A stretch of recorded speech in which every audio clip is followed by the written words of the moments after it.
শৃংখল চলিহে মন্তব্য কৰিছে যে কি গোচৰত অভিযুক্ত হলে পূৰ্বৰ কিবা গোচৰ যদি আছে সেয়া জাপি দি বাক্সাৰ সেই কাৰাগাৰলৈ শৃংখল চলিহাক পঠিয়াব লাগে। একেটা সময়তে আৰক্ষীয়ে প্ৰথমতে লাঠি চালনা কৰা বিষয়টো সন্দৰ্ভতো শৃংখল চলিহাই মাত মাতিছে। এটা স্বতঃস্ফূৰ্ত প্ৰতিবাদ হৈছে। জুবিন গাৰ্গক ভাল পোৱা মানুহখিনিয়ে স্বতঃস্ফূৰ্ত প্ৰতিবাদ কৰিছে। পুলিচ অফিচাৰজনে প্ৰথম লাঠিচাৰ্জ কৰিছে।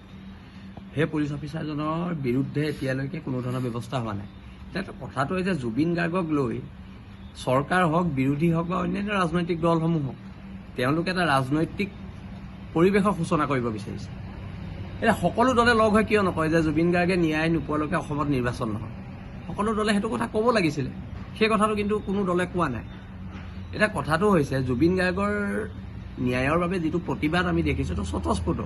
এইটো কোনোবা ৰাজনৈতিক সভালৈ পইচা দি অনা মানুহ নহয়। এইখিনি এই মানুহখিনি হৈছে জুবিন গাৰ্গক প্ৰকৃত ন্যায় বিচৰা অসমৰ থলগিৰি মানুহ। এতিয়া এটা প্ৰশ্ন হ'ল যে আমি এই চৰকাৰৰ দিনত বহুত এনকাউণ্টাৰ দেখিলোঁ, কিন্তু শ্যাম কানু মহন্তই হওক, সিদ্ধাৰ্থ শৰ্মাই হওক, অসমৰ জাতীয় জীৱনত কি এনে ইহঁতৰ অৱদান আছে যে সিহঁতক দুটা গুলি মাৰিবলৈ অসম পুলিচ বা অসম চৰকাৰে সাহস কৰা নাই? এনেইতো কথাই প্ৰতি এনকাউণ্টাৰ, বুলডেজাৰ আমি ইয়াত দেখি আছিলোঁ। অসমৰ জনগণে সেইটোৱে ভাবিছিলে যে একেটাই হ'ব, বিশেষকৈ জুবিনদাৰ ক্ষেত্ৰত একেটাই হ'ব বুলি ভাবিছিলে। কিন্তু এতিয়া ইয়াত ন্যায়ৰ কথা আহিছে, ইয়াত এতিয়া বিভিন্ন কথা আহিছে। কিন্তু আগৰ এনকাউণ্টাৰবিলাক হওঁতে, আগত যেতিয়া বুলডেজাৰ চলিছিলে তেতিয়াতো এইবিলাক কথা আমি শুনা নাছিলোঁ। এতিয়া কেনেকৈ শুনিছোঁ? মানে who is Siddhartha Sharma and Shyam Kanu Mahanta? সিহঁতৰ জাতীয় জীৱনত কি এনে অৰিহণা আছে যে সিহঁতি নহ'লে অসমৰ জাতীয় জীৱন পিছ পৰি যাব, অসমত খিলঞ্জীয়া আধিপত্যবাদ পিছ পৰি যাব সিহঁতি নাথাকিলে? এই কথাবিলাকে মানুহৰ মনত হুদুৱাইছে আৰু মানুহে এনকাউণ্টাৰ বিচাৰিছে। জেলত আছোঁ, বহুতবাৰ জেলত আছোঁ।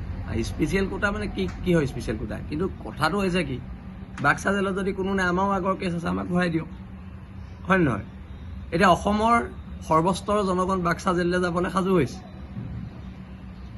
এতিয়া কথাটো হৈছে কি, জনতাৰ আদালতত দোষী মানুহ দুজনক, জনতাৰ অসমৰ থলগিৰি জনতাই কৈছে যে এই দুটা মানুহক মৃত্যুদণ্ড দিব লাগে, আৰু তাৰপিছত আৰু ইমান এখন কি আৰু এইবিলাক আমি বুজি পোৱা নাই। মানে আমি বুজি পোৱা নাই।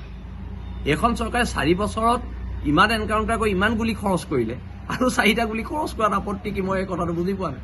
অসমৰ থলগিৰি মানুহে বুজি পোৱা নাই ইহঁতৰ প্ৰতি ইমান দৰদ নৰম কিয়? এতিয়া আইনৰ কথা কৈছে, কিবা কৈছে। যোৰহাটত যেতিয়া এটা হত্যাকাণ্ড হৈছিলে, ৰাতিৰ ভিতৰত ল'ৰাটোক এনকাউণ্টাৰ কৰিছে।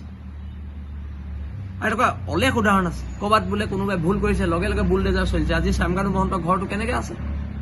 কিয় তাত বুলডেজাৰ হাতোৰা পৰা নাই? কথাবিলাক তাত। অসমৰ থলগিৰি মানুহৰ আৱেগ চৰকাৰে বুজক। ৰাজনীতি, মই আকৌ কৈছোঁ, সমাজতকৈ ডাঙৰ ৰাজনীতি হ'ব নোৱাৰে।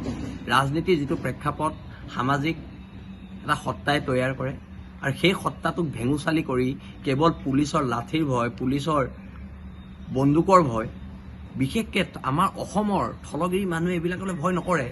এই কথাটো চৰকাৰ বাহাদুৰে জনা উচিত। কথাই প্ৰতি আৰু তোমালোকে ধমকি লগাবা, লাঠিচাৰ্জ কৰিবা, গুলি মাৰিবা। এতিয়া গুলিকেইটা মাৰিব লাগিছিলে, কাক মাৰি আছে? কাক মাৰিব লাগিছিলে গুলিকেইটা? প্ৰশ্নবিলাক তাক লৈ, যাক মাৰিব লাগিছিলে তাক গুলিকেইটা মাৰিব লাগে। যিহেতু অসমৰ থলগিৰি মানুহে এইটো বিচাৰিছে, থলগিৰি মানুহৰ আদালতত এই কালপ্ৰিট দুটাক মৃত্যুদণ্ড দিছে, আৰু চৰকাৰে নৈতিকতা দেখুৱাওক। খালি কথা, আজি ইণ্টাৰনেটৰ যুগত, AI যুগত চিল কৰা ঘৰ এটাত মানুহ সোমাই থাকিব পাৰে নেকি? আমাক সেই কা আন্দোলনৰ সময়তে মোবাইল দুটা চিজ কৰিছিলে, আজিলৈকে নেপালোঁ, আৰু চিল কৰা ঘৰটোত মানুহ সোমাই আছে। এইবোৰ ভেঙুচালি অসমৰ মানুহে জানে।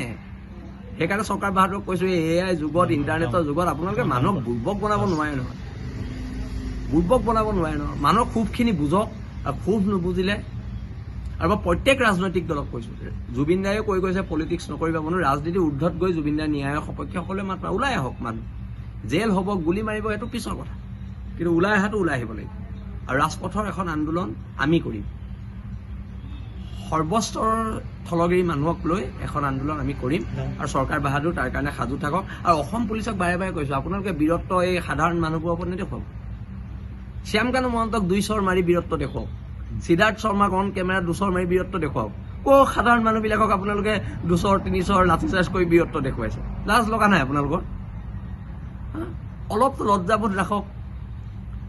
সাধাৰণ থলগিৰি মানুহখিনিক মাৰি আৰু সিদ্ধাৰ্থ শৰ্মা বোলাই অনা অসমীয়াটোক এতিয়ালৈকে অসম পুলিচৰ ডাঙৰ ডাঙৰ অফিচাৰে দুচৰ মাৰিব নোৱাৰিলে তাতকে আৰু লজ্জাৰ কথা কিবা থাকিব পাৰে নি হা তাতকে আৰু লজ্জাৰ কথা কিবা থাকিব পাৰে নি মই অসমৰ থলগিৰি ৰাইজলৈ এইটো প্ৰশ্ন এৰিম